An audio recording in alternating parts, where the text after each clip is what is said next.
today is one of those days, man. It's just, I can feel how busy it's going to be. And my daughter has just said to me, she's giving me like specific instructions. I'm like so specific about, I've had to stop making her peanut butter sandwiches because I can't do it right. The mum does it a specific way. Bearing in mind that for a long time, I was making her peanut butter sandwiches without any issue whatsoever. And now it's a case of, no, how mummy makes it is correct. And she's just instructed me on how to make her peanut butter on toast. And she said to me, I'm gonna practice you how to do it. And that means she's gonna come and show me exactly what shape it needs to be when it's cut. I could get everything right, and I could cut the wrong shape, and we'd be in a real issue. We'd have a real problem. She wouldn't eat it because the shape is wrong. And we're doing a dinner party tonight. It's New Year's Eve, and I generally hate New Year's. I don't know why. I'm excited about next year. I'm not bothered about New Year's Eve. We're doing a dinner party, and that means a day of cooking, which I love, to be fair. I love cooking. Do I love cooking, or do I just love receiving praise from people? I think it's I just love receiving praise from people. So I thought I'd take you around with me. I'm still in my pajamas, not dressed yet. It's 1:45 in the afternoon. I need to go to a shop to get some coconut milk, and then maybe we can spend the day together cooking, and you can see what it looks like when I'm done. Okay, so it's New Year's Eve and we're doing a dinner party. Right, and I said a second ago we're gonna cook a load of food. I actually really love cooking, but I've made a bit of a joke saying that is it cooking that I love, or is it the praise for the cooking that I love? So I certainly don't love cooking bad meals, right? I don't love cooking stuff that doesn't turn out well. But I do love cooking when people, you know, take that first bite of food and they're like, this is delicious. So I'm cooking, like, what am I cooking today? I'm cooking rice and peas, cooking some vegan fried chicken. How can it be chicken if it's vegan? It's obviously not. Some like barbecue style beans, and I'm gonna try some fry up some oyster mushrooms in like a fried chicken style. But anyway, so I'm gonna be doing that whilst we're chatting away. The the thing about praise, right, is a real issue, because one of the most challenging things about being a content creator is that you get into a space where you really crave the approval of the people that you're creating content for. That's a big issue, right? And sometimes that means that you start creating content, instead of your original goal of creating content to create, to kind of fulfill your creativity, you start creating content to feed likes, and feed shares, and feed whatever. And that's all fine, by the way. I think there is space for that. And I think that's something I will continue to do. On certain platforms, there will be some of my content that is designed to incite a reaction in order to hit metrics. But I want to make sure that that is balanced with, you know, creativity, with like really good solid foundations in the craft. I don't want to create content for the sake of creating content, and I don't want to create content that I don't like, that I don't enjoy, that I hate to watch. You know, I started this because I wanted to create stuff that I wanted to see in the world. That's why you create things, right? You create things because you want to see them in the world, and you haven't seen them in the world, and so you bring them into fruition, you bring them into the world. You express a bit of yourself Let me just think about what I need here. So for rice and peas, the way I do it anyway, basmati rice, which we'll deal with in a minute, that needs to be washed. White onion, garlic, spring onions, or scallions as some people would call them. Coconut milk, which is one of the things we went to the shop for. The reason I didn't take you to the shop is because I took baby Charm with me and she's a pain in the ass as it is. And we need some Scotch bonnet. Now look, there's a reason I'm using frozen Scotch bonnets, right? I grew these on my Scotch bonnet tree. And there was too many for me to use. But look at that, look how beautiful that is. Anyway, Scotch bonnet. So,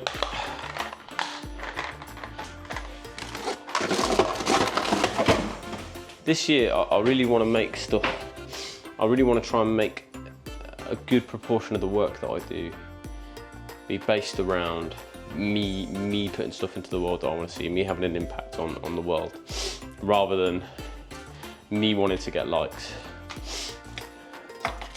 And that is not always easy because I'm also trying to do this for a living.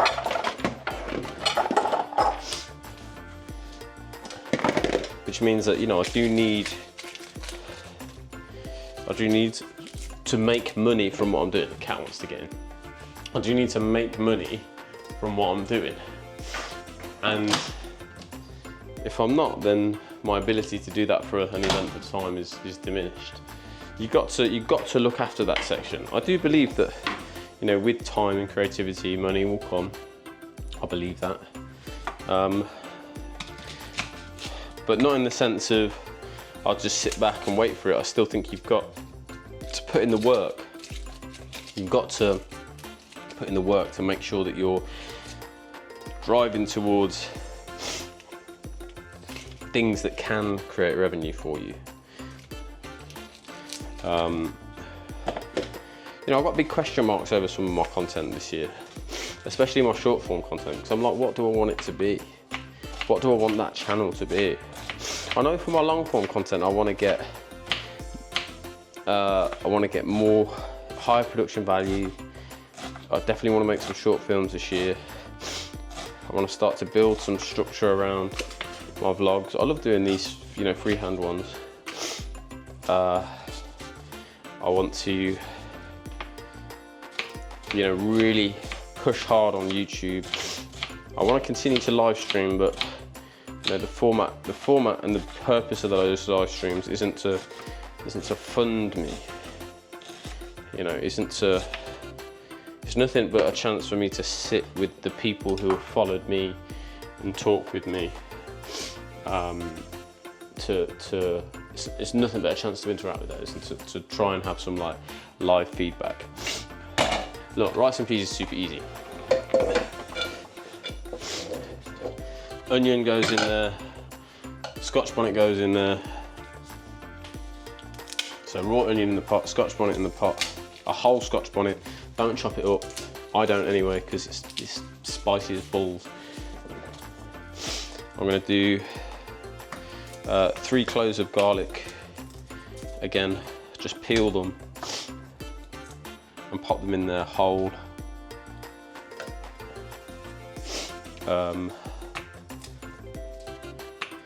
This is the way I do it, by the way, and if it's not clear, I'm in a relationship, married to a woman, beautiful woman, of Jamaican heritage. So we eat a lot of rice and peas specifically because it goes with so many different things.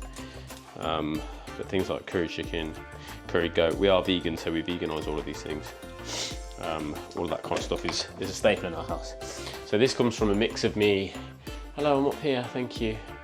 This comes from a mix of me learning from like her grandparents, other people in Jamaica, and me like adapting it a little bit. So onion, whole Scotch bonnet, 3 whole garlic cloves, your spring onion, chop that in half, throw that in there, And then a whole tin of coconut milk. Boom. The peas in rice and peas. Most of what you'll see is these, right? Red kidney beans.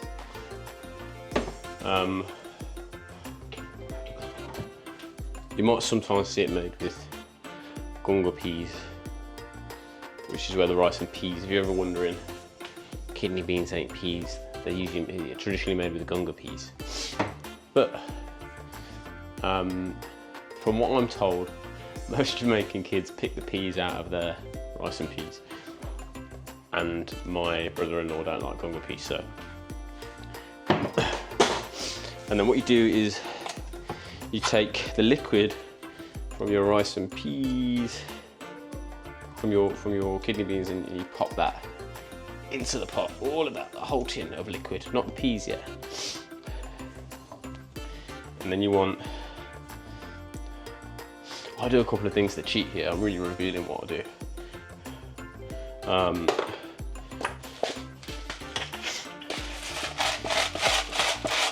Plenty of salt.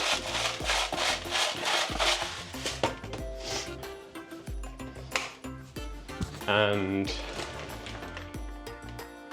where are we? Now I use ground allspice, right? You sometimes see this called pimento as well.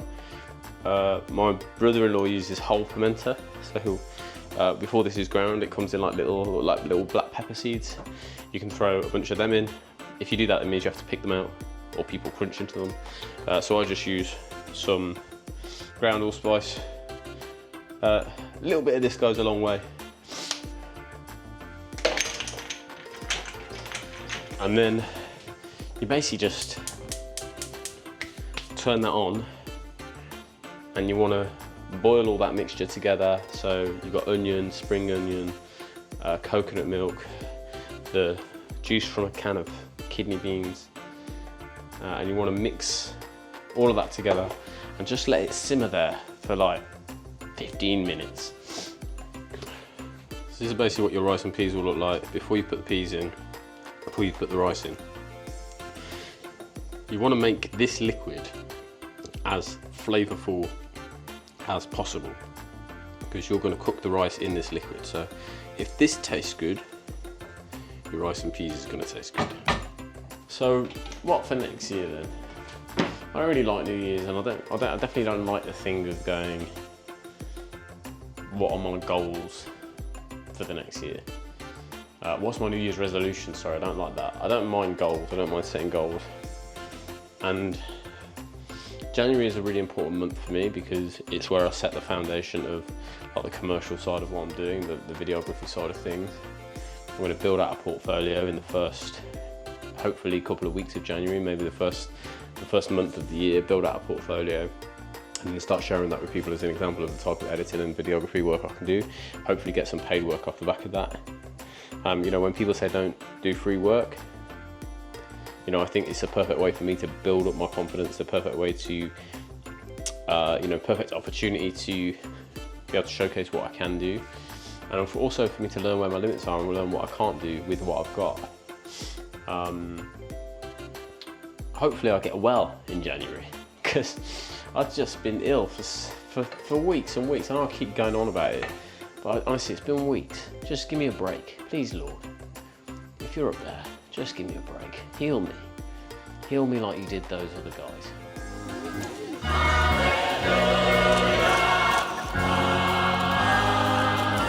One of the big things I want to talk to you about for next year is that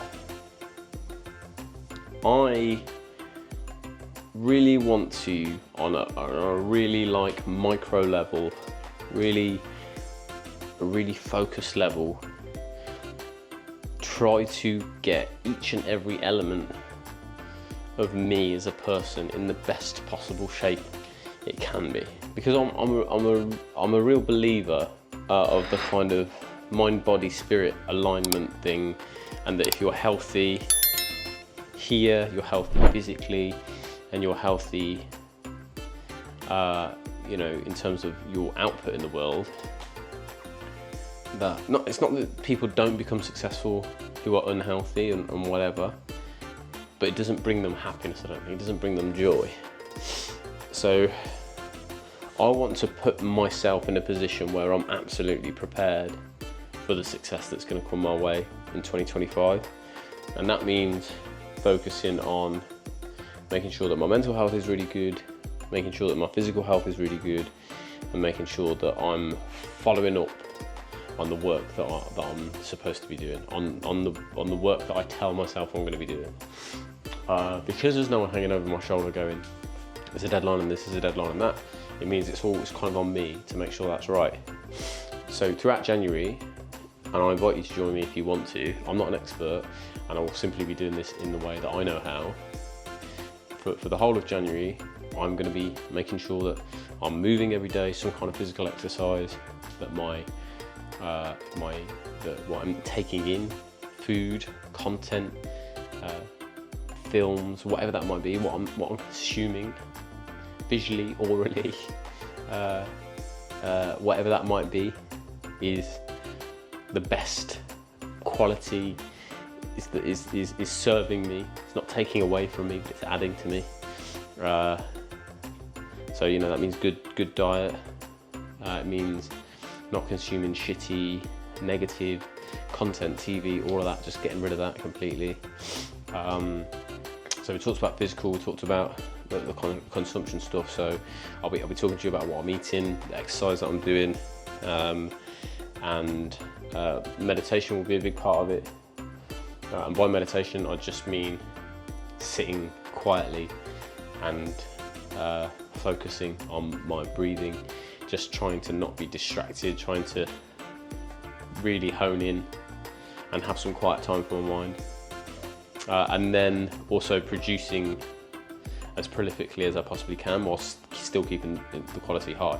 So I'm focusing on physical, mental, and like everything that I'm consuming to try and put myself in the best possible position to be able to support and maintain the amount of content that I want to do, the quality of the content that I want to do, and where I want to be as a person. So of course over Christmas I've put on a little bit of weight. I've actually, this is the longest period that I've maintained a decent weight for. It's been years now, really, since I've put on a significant amount of weight. So I'm not unhappy with where I am. I'm carrying a bit of extra weight and I know there's work to do there, but it can't be about the weight for me. It has to be about more than that. There has to be a purpose beyond that, because it's really difficult to keep it off if it's just, if it's just about, I'm going to lose weight. And, often I've done that. I've yo-yoed for years and years and put weight back on. I think at my highest, I was kind of 17 stone nearly. At the moment, I'm kind of hovering between 12 and a half usually. I haven't stepped on the scales at Christmas, but it might be a bit extra. But I'd like to get to the point where I'm not overindulging. And then of course there's all the, the family goals that go with, I know I'm going to be working hard. I know I'm going to be, focusing and being as busy as I can. And that means that when I'm with my family, when I'm spending time with my family, is that I'm really present with them. I do spend a good amount of time with my wife and my kids. What I'm probably not great at is being 100% present. When I'm doing that, I'll be distracted by my phone. I'll be doing, I really want to focus on, right, I'm spending time with you now, and I'm really focused on us spending time together and that being really good quality. So there's all these things that I want to do, and I'm going to try and record that and make a piece of content every day that talks about this, what will be the beginning of hopefully a transformational 2025. And if any of that content resonates with you, if you want to follow along with that, then I haven't got anything pre-prepared, unfortunately. So everything is just going to be in the video that I post that day. So you guys will be kind of a day behind, and I'm going to do my best to post every day. And if you want to follow along, if you've got any questions, then obviously you can drop them in the comments, etc, etc, etc. Anyway, I need to wash some rice. So, golden rule of rice and peas, continuing on the cooking train, is you wash your rice in cold water until the water runs clear. You don't need a sieve, you don't need anything. I'm going to show you how to do it now. super easy, but if you don't do it, your rice is going to be clammy and wet and horrible. All right, watch this.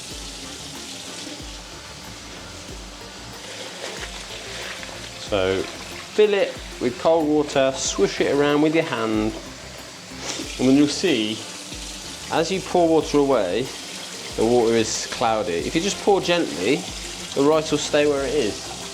If you try and sploosh it out, your rice, you're going to lose half your rice. And you keep doing this, keep washing. You don't stop until that water is crystal clear. You don't stop. That is all the starch and crumbled up bits of rice and powder just coming off your rice. Now, Jamaican people will wash everything, right? They'll wash their chicken, they'll wash everything. I'm not about that life, but washing rice is a must. You have to do it, otherwise your rice is gonna be damp and starchy and clammy. I'd rather you overdid it with washing the rice than underdid it.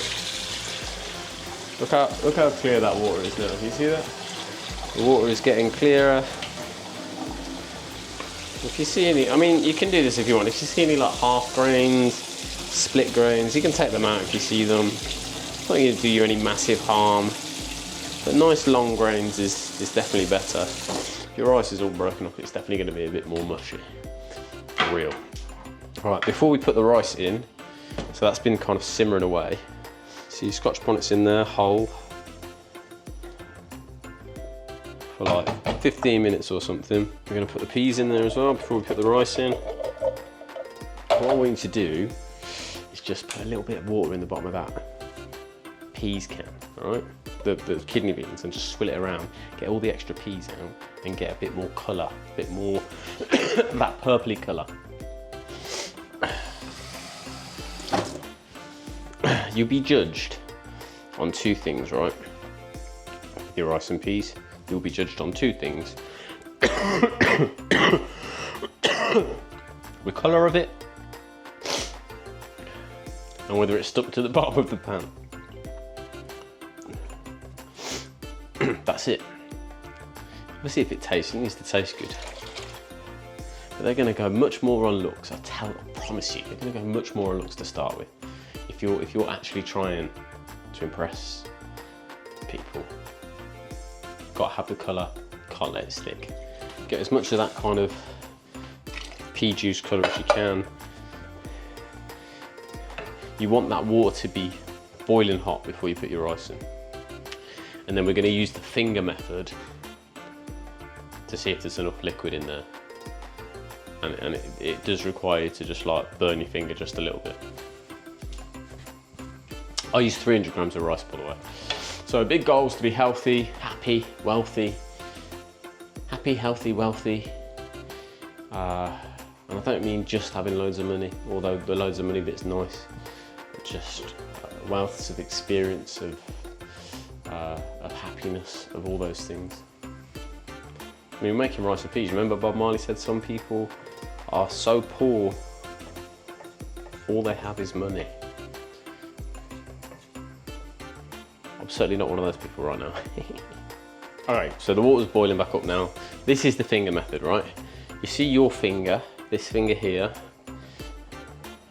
The rice, when you dip your finger into water, if you're cooking any rice, by the way, basmati rice, even if you're cooking white rice, you're not cooking rice and peas, you do the same thing, wash the rice, and then you fill it up with white rice. You do cold water, and you put your finger on the rice, the tip of your finger just on the rice, and the water should come up to your first joint. If you do that, and then bring the water to a boil, and then turn it down as low as you can go, wait for all the water to dissolve, you'll have perfect rice. Same thing with rice and peas. You want about that much liquid. I don't know how much that is, like in inches or whatever, but it's about that much over the rice. So I'm going to pour the rice in, level it out, and then I'm going to put my finger in. Too much liquid means you're going to have wet rice. Not enough liquid means you're going to have rice that ain't cooked, because this essentially steams. This method, right, it usually gets it about rice, about 300 grams of rice, 1 tin of coconut milk, 1 tin of red kidney beans with the juice, plus a little bit of extra water just to swill things out. Usually gets you in a good position.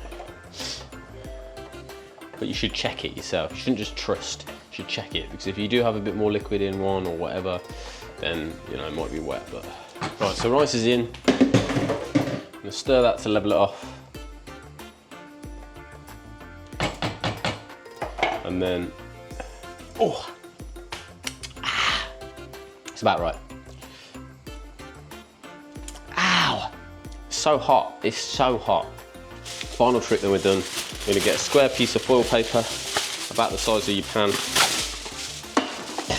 and the same size of greaseproof paper. Chop that off. Then you're gonna put foil on top of your pan. That water should be kind of simmering now. Foil on top of your pan, and then the greaseproof paper on top of the foil. And then you're gonna put a lid on top of that. Basically trying to seal in all that liquid. I don't want any of the liquid to escape, I just want it to steam. And then you need to get the flame on your hob as low as it can possibly be, basically. The lower it is, the less chance you've got of the rice at the bottom sticking, and the better chance you've got of having nice rice. Low and slow is the way to do it, especially with the method where you're trying to get the rice to absorb the water and be steamed, rather than just boiling it till it tastes like nothing. Do you know, it wasn't till I was about 30, you know, that I realised rice is supposed to taste of something. I just thought it was a thing that you ate like chilies and curries with. It's supposed to taste of something, people. Anyway, that's on. It's going to take about 35 minutes. So, Alexa, set a time of 35 minutes. 35 minutes, starting now. Right, where were we? I've actually done quite a bit. Look, the rice and peas is finished. Let's get this, show you this. Rice and peas is looking delicious. That's turned off now, just sit and let it steam there. I've also made some mac and cheese. Got to put some more cheese on top of that, and breadcrumbs. And then if we go over here, you can see these are the vegan chicken pieces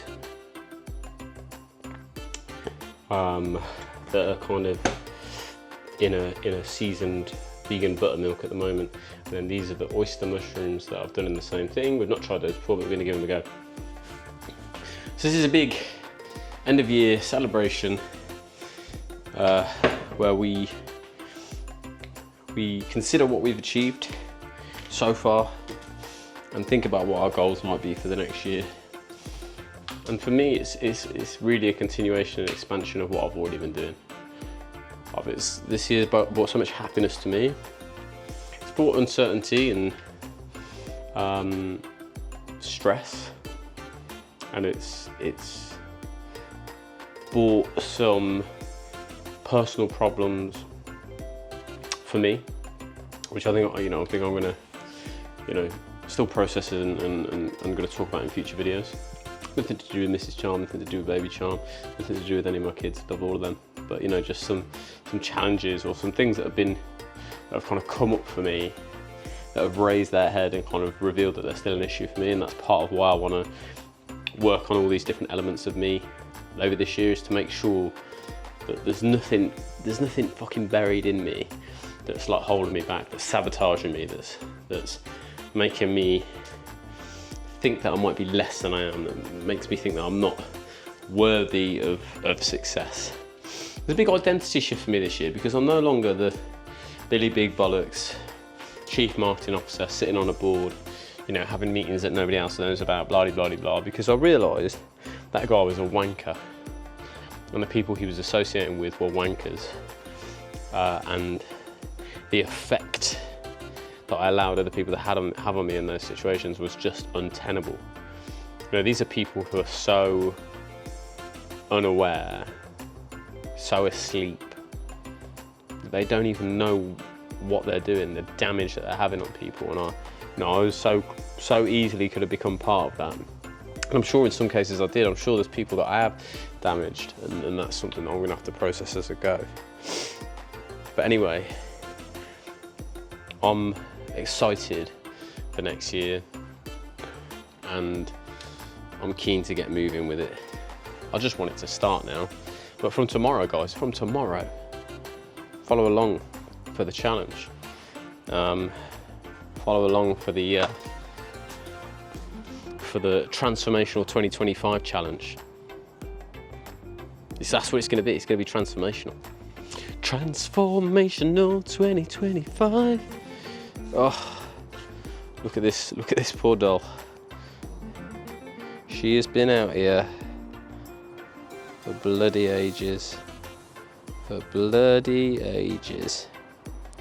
And she's got eyebrows like a chav from the 90s, which I love. Just can't beat it. Anyway, look guys, I've got more cooking to do. I've got tidying up to do. I've got to get ready to make myself look presentable. Mrs. Charms made this a thing where she's dressing up. And even though she said, well, you don't have to dress up, I just feel it deep inside me that she wants me to. I'm not happy about it.